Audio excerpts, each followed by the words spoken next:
So after what's been a crazy 24 hours, losing, Brody Lee, losing John Huber, once again, rest in peace to the dude, and may God be with the family during this time of need. I thought that, I would give you guys a little bit of positivity, um, with my top 10 AEW matches of 2020. AEW in their first year has been actually pretty good. They've really, been pulling in those ratings that TNT wanted them to on Dynamite. They've had excellent matches. Some would even say amazing storytelling.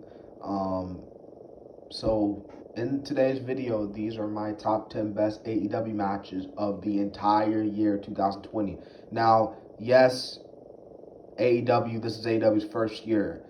So none of the matches will be like featured from like 2019. Like, you know what I mean? All of these matches are from 2020, that has taken place in the year 2020, not in 2019. Okay? So, if you're thinking you're going to see, let's see, what's a perfect example? The Young Bucks versus the Private Party on here, you're not, because that was in 2019. This is in 2020. So, let's not waste any time. Let's get to it. Coming at my top 10, number 10, for my top 10 AEW matches of 2020, we had Cody versus Wardlow in AEW's first ever steel cage match on AEW Dynamite on the February 19th, 2020 edition in Atlanta, ATL, which is actually, surprisingly, Cody's hometown. So this was like Cody's homegoing ceremony, something like that, whatever you want to call it. This was a really good match. For it being their first steel cage match, this was really good. Wardlow, like, I'll be perfectly honest with you guys, when Wardlow first came to AEW, I did not know who Wardlow was. You know what I mean? But this match made me a Wardlow fan. Even though Cody won the match, I really feel like Wardlow still got over, still, even though he lost. And, this match made me a Wardlow fan. This match made me like, holy shit, man, this dude is legit cool. And I started going on YouTube and, just seeing him on the independent scene. I was like, man, this dude's really good. So this was a really good match. My favorite moment of the match, and I think everybody can agree with this, was the moonsault that Cody did off the freaking steel cage. That was my favorite part of the match. It was amazing. It was epic. And to this day, just watching it over again, I just get, I'm like, man, can't we pull that off? You know what I'm saying? But afterwards, this wasn't on AEW Dynamite, but after the show, Cody cut a promo. Amazing promo, man. Cody, man, just cuts really amazing promos. If you haven't seen it, man, you got to see this, man. I think this is also one of his best promos. Some would even say it's up there with the Silver Spoon, the Hard Times type of promo that he cut on Chris Jericho leading up to their match at Full Gear from the previous year. But great match.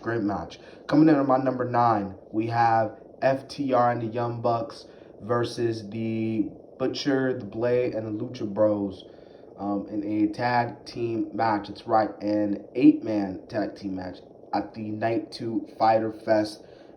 This Fighter Fest was actually a TV pay-per-view, so it was on free TV. Obviously, FTR just showed up to, AEW in this time, and many people were like, okay, they got to do the match. Are they going to do the dream match, FTR versus the Young Bucks? That was the dream match that everybody wanted to see. And at first, they were teammates. They were doing that slow build towards FTR and the Young Bucks.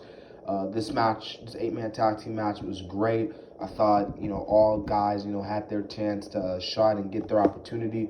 Man, that Canadian Destroyer, dude, onto the opponents, that was freaking phenomenal. Probably one of my favorite parts of the match. But overall, this matchup was really good, and just an overall great 8-man tag team match on a TV pay-per-view known as Fighter Fest Night 2. Coming in at my number 8, it was the Best Friends versus Santana and Ortiz in a parking lot fight, brawl, whatever you want to call it. Obviously, the Best Friends, Santana and Ortiz, they've been feuding. Obviously, Santana and Ortiz, tearing apart, Trent's mom's van and everything.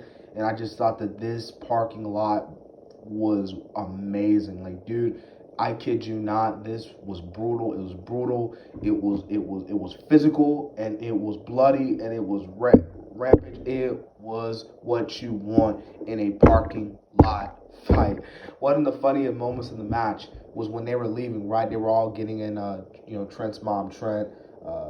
You know, tr- you know, the best friends, and Orange Cassidy, and Trent's mom sticked up the middle finger. I thought that was fucking funny as hell.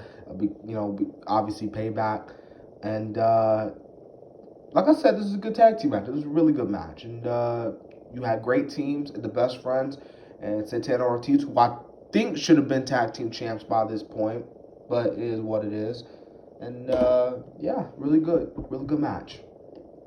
Coming in at my number 7, we had Cody versus Brody Lee. Well, Mr. Brody Lee, the Exalted One, in a dog collar match for the TNT Championship on the 7th October episode of AEW Dynamite. Cody, just came back, even though he was gone for like a few weeks, about a month. Comes back, challenges Brody Lee, and beats Brody Lee. In my personal opinion, even talking about this, and I actually talked about this when I made that video a few months ago, I feel like Brody Lee shouldn't have lost it that. I feel like he should have got a longer reign with the title. As much as I love Cody, Cody eventually did, drop it to, Darby, which was a great decision because Darby really deserved it because Darby's the future of the company. But, with Brody, he was just doing so damn good with that Dark Order gimmick, and I feel like they could have, but hey, it is what it is. Cody, the crazy thing is Cody, he debuts his new hair, is black, and then he goes back to being white. So it's like, Cody, like, well, what you gonna do, player? Like, you gonna go blonde or you going black? Like, which color we doing here? You know what I'm saying? But this is a great match. Really great match, and very physical, very bloody, and I thought this was a really great match for the TNT title. Yeah. All right, so coming in at my number 6, we had the Stadium Stampede match, the Elite versus the Inner Circle at AEW Double or Nothing. Now, I believe this was supposed to be Blood and Guts. They were supposed to have Blood and Guts on March 25th, but COVID-19 fucking up everything. Ruined, Blood and Guts from happening. Hopefully they do Blood and Guts win. AEW lets all fans back in the arena. But, because I really want to see Blood and Guts. But, the Elite versus Inner Circle, even, without Blood and Guts, the Stadium Stampede match, that was really good. Was it corny? Yes, it was corny. Was it cringe? Hell yes, was it cringe. Like, would a normal wrestling fan like Jim Cornette hated it? Probably so. But for what it was worth, it was great. And I think the fact that it was kind of cringe, the fact that it wasn't, like real like pure wrestling where they're hitting each other in the ring, you know what I mean? I think that's what made it so good. And you know what, man? Wrestling is entertainment, okay? You can't make wrestling real sports. I mean, you can, but you can try. But look at NXT. They try to do that, but it's not working to their agenda. That's why they're not bringing in their views. Wrestling is entertainment. It doesn't matter what company it is. Wrestling is entertainment. And I know AEW says that they want to be sports-based, but sometimes you got to add in that entertainment. Prime example, the MJF and Chris Jericho segment that they did. But I'm going off topic here. But, you know what I'm saying? But this was a really great match. Having the Elite win, cool. Man, that bump that Sammy took, that One Wing Angel, dude, that was fucking brutal, bro. I was like, holy crap. Poor Sammy. But really great match and really great Stadium Stampede match. All right, coming in at my number 5, we are now in the top 5. FTR versus Kenny Omega and Hangman Page for the AEW World Tag Team titles at AEW's All Out. This is a minor complaint. Sort of a nitpick. Kenny Omega, when it came to his selling, especially towards the end of the match, so they were attacking FTR, they were attacking Kenny Omega's leg, right? And so Kenny walks out, and you would think he would walk out and hobble But he wasn't doing that. Like, he was like walking casually, acting like there was no pain in the leg at all. And I'm like, dude, you gotta sell that. You gotta sell. Come on now. Just small little nitpick. But overall, I thought the match was great. This was a really great match. I thought FTR winning was amazing. Obviously, come on, because Kenny and Hangman, they've been champs since damn near February. It was about time they lost the belts, and they had a good reign too. But yeah, man, this was a really great battle, really great tag team match, and yeah. All right, coming in at my number 4, we had Kenny Omega versus Jon Moxley. AEW's Winter is Coming. This match was really good for what it was. That's why it's at my number 4. You're probably wondering why it's not ranked, lower, like in number 3, number 2. But we'll get to it obviously. This was a really great AEW World title match. I think this was Moxley's. Even though he lost the title, this was his best title match out of all the others I've seen. Obviously, you're facing Kenny Omega. You're facing one of the best, wrestlers in the world. So it's going to serve up for a great match. But now, even though this match was great, I still think that their match at AEW Full Gear last year was way better. And I'm not just saying that because Moxley lost this match. I'm saying it because, going back and watching their match at Full Gear, I still think their match is just really better. Their match at Full Gear was just slightly better. Maybe it's because it was more hardcore and shit and chaos all around. This match still was really good for what it was worth. Obviously, Kenny turned heel, forms an alliance with Don Callis and Impact, the Impact deal. So, thought that was pretty cool. Really good cut way to end AEW Winter is Coming. Coming in at my number 3. Pac versus Kenny Omega in the 30-minute Iron Man match on the 26th February 2020 edition of AEW Dynamite. Pac and Kenny, they had to settle the score, and this was no exception. This was a really good, amazing 30-minute Iron Man match. Oh my goodness, this was amazing. I think this is actually in my opinion, I think it's one of the best matches on Dynamite this past year, to be perfectly honest with you. This was really great. Like I said, you have two amazing competitors. You have Kenny Omega, who's one of the best in the world. You have Pac, who's one of the best in the world. So when you have two best in the world, it's going to form that great match. And this match is no exception. That's why it's at my number 3. And I could have ranked it lower, but obviously with these next two matches, there's a reason why I was ranked at number 3. But this match was really great, and if you haven't seen it, I highly recommend you go see the highlights and shit. Really great Iron Man match. Coming in at my number 2, we had FTR and the Young Bucks for the AEW World Tag Team titles at AEW Full Gear. This match was the dream match. The dream match of all tag team dream matches.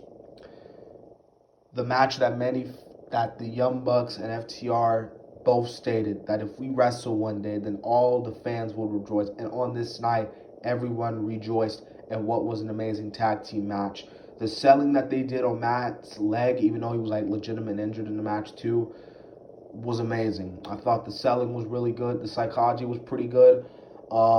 What I loved, the execution of the match. I think it wasn't Dax, but Cash did a 450, and I love that ending because if you guys know FTR symbol, they've always been preaching for years now about how they have this hatred against wrestlers who do flips and kicks and everything.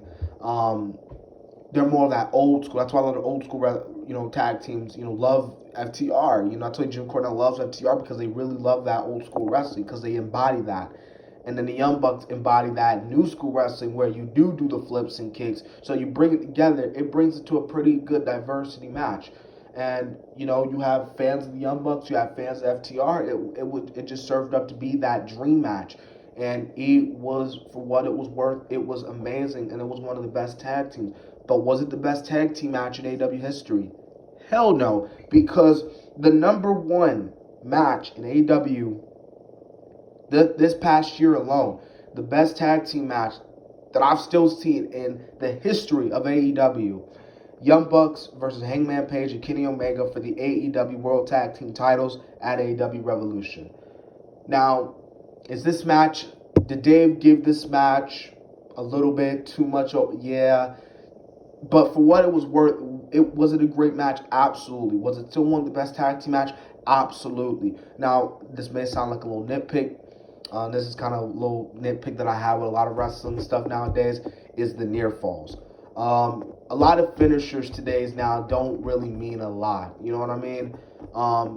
Back in the day, finishers were more effective. Nowadays, finishers are not effective.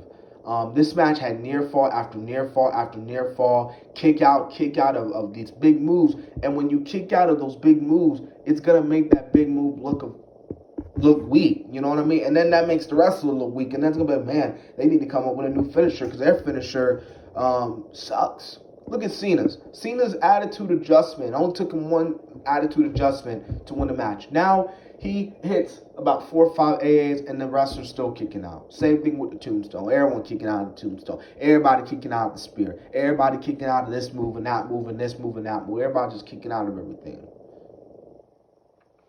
All right, but I don't want to make this too long because we, nearing 17 minutes.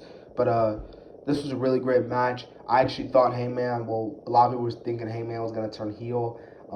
Young Bucks did kind of look a little heelish in this match, in my opinion, especially what they did with the Golden Trigger, because Kota Ibushi and Kenny did that, the Golden Lovers in New Japan. So they kind of did act a little bit heelish, but for what it was worth, it was a great tag team match, number 1 AEW match of 2020, and still one of the best tag teams in AEW history. Was it the greatest tag team match of all time? In my opinion, not really, in my opinion. But it was a great match. But it was the greatest tag team match in AEW's history. May not be pro wrestling, but AEW's history. All right, so I don't want to waste no more time, man. That's been a video. Like I said, bro, I wanted to, spread a little positivity. I just been a fucking crazy weekend. Well, not just this weekend, but this whole year. This whole year, man, we lost so many people. We lost idols. We lost legends. We just didn't lose Brody Lee, man. We lost so many people, and then we lose our family members, our loved ones through this fucking COVID. Everyone just died left and right, up and down. It's crazy. And if you made it this past far in the video, man, thanks, bro. You a real one.